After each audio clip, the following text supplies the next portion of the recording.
Tarakpur city care ruby hall क्लिनिकच्या वतीनं मोफत कॅल्शियम तपासणी शिबिराचं उद्घाटन महानगरपालिकेचे आयुक्त डॉक्टर पंकज जावळे यांच्या हस्ते संपन्न झालं। यावेळी संचालक डॉक्टर संदीप सुराणा, डॉक्टर अक्षय फिरोदिया, पत्रकार आणि जनसंपर्क अधिकारी किरण बोरुडे, अभिजित पोखरणा, निखिल खेडकर, लहू जवरे आदी उपस्थित होते। नागरिकांमध्ये कंबर आणि गुडघेदुखी दिवसेंदिवस वाढत असून त्यावर उपचार होणं गरजेचं आहे। आजारपण शोधण्यासाठी कॅल्शियम तपासणीची खरी गरज आहे। हाडांची झीज आणि हाडे ठिसूळ होऊन भुगा होण्यापेक्षा मशीनद्वारे कॅल्शियम तपासणी करून घेण्यासाठी सिटी केअर हॉस्पिटलच्या वतीनं रुग्णांना 1 महिनाभर मोफत सुविधा उपलब्ध करून दिली आहे। तरी रुग्णांनी त्याचा लाभ घ्यावा। हाडांचा ठिसूळपणा टाळण्यासाठी वेळेत उपचार घेणं गरजेचं आहे।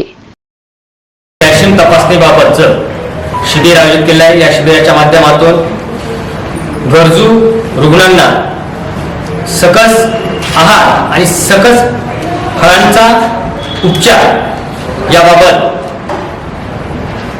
मार्गदर्शन आणि उपचार मिळणार आहे। यासाठी सिटी केअर हॉस्पिटलने जो काही उपक्रम केला आहे त्याबद्दल मी त्यांचे हार्दिक आभार पण व्यक्त करतो, धन्यवाद पण व्यक्त करतो। कारण जो काही हाडांचा ठिसूळपणा आहे त्याच्या वेळेत जर उपचार झाला तर माणसाला पुढील भविष्य काळामध्ये जे काही होणारे त्रास आहे त्याच्यापासून सुटका करण्याचा हा जो त्यांनी उपक्रम सुरू केला आहे तो निश्चितच कौतुकास्पद आहे। त्याबद्दल मी पुन्हा त्यांचे आभार व्यक्त करतो। धन्यवाद। हाडे ठिसूळ होऊन झीज होण्यापेक्षा, हाडाची घनता किंवा क्षमता कमी होऊन हाडांच्या व्याधी लागण्यापेक्षा मशीनद्वारे हाडाची कॅल्शियम तपासणी शिबिराचं आयोजन सिटी केअर हॉस्पिटलमध्ये करण्यात आलेलं आहे। यामध्ये आपल्या हाडामध्ये कॅल्शियमचं प्रमाण किती आहे हे मशीनद्वारे अचूक आपल्याला कळते। ज्या तपासणीसाठी 1000 रुपये खर्च येतो ती तपासणी आपण पूर्णपणे मोफत 1 महिनाभर सिटी केअर हॉस्पिटलमध्ये करणार आहोत। या तपासणीचा लोकांनी फायदा घ्यावा, लाभ घ्यावा अशी विनंती मी हॉस्पिटलच्या वतीने करतो। आज गुडघेदुखी, कंबरदुखीचे आजार मोठ्या प्रमाणात झालेले आहेत। गुडघेदुखीच्या लोकांमध्ये उडबस करताना त्रास होणं, मांडी घालताना त्रास होणं, टॉयलेटला बसताना त्रास होणं, जिन्याचा उतर करताना त्रास होणं, कारण त्यांच्या हाडाची झीज झालेली असते। हाडामध्ये ज्या खुर्च्या असतात त्या घासली गेलेल्या असतात। हाडामधलं जे ऑइल असते ते कमी झालेलं असते।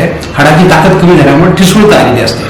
तर अशा लोकांनी जर कॅल्शियमचं प्रमाण योग्य केलं, तपासून घेतलं आणि त्याच्यावर उपचार जर केले तर त्यांची झीज आपण थांबवू शकतो। त्याचबरोबर कंबरदुखीच्या लोकांना सकाळी उठताना आवडल्यासारखं वाटणं, जास्त बसलं तर त्रास होणं, पुढे झुकलं तर त्रास होणं अशी लक्षणे दिसतात। अशा लोकांना कमरेचे व्यायाम करून कॅल्शियमची जर औषधे घेतली तर त्यांना कंबरदुखीपासून आराम मिळू शकतो। तर या शिबिराचा लाभ जास्तीत जास्त लोकांनी घ्यावा असं मी आवाहन करतो। पृथ्वी आणि पाणी ठेवा साफ, नाहीतर पुढची पिढी तुम्हाला करणार नाही माफ। जल है तो कल है। नगर संघर्ष न्यूज आपल्याला विनंती करत आहे, पाणी जपून वापरा। जिल्ह्यातल्या महत्त्वाच्या बातम्या जाणून घेण्यासाठी आजच आपल्या आवडत्या नगर संघर्ष न्यूज सबस्क्राइब करा व त्या शेजारील बेल आयकॉनला क्लिक करा व इंस्टाग्राम व शेअर चॅटला फॉलो करा।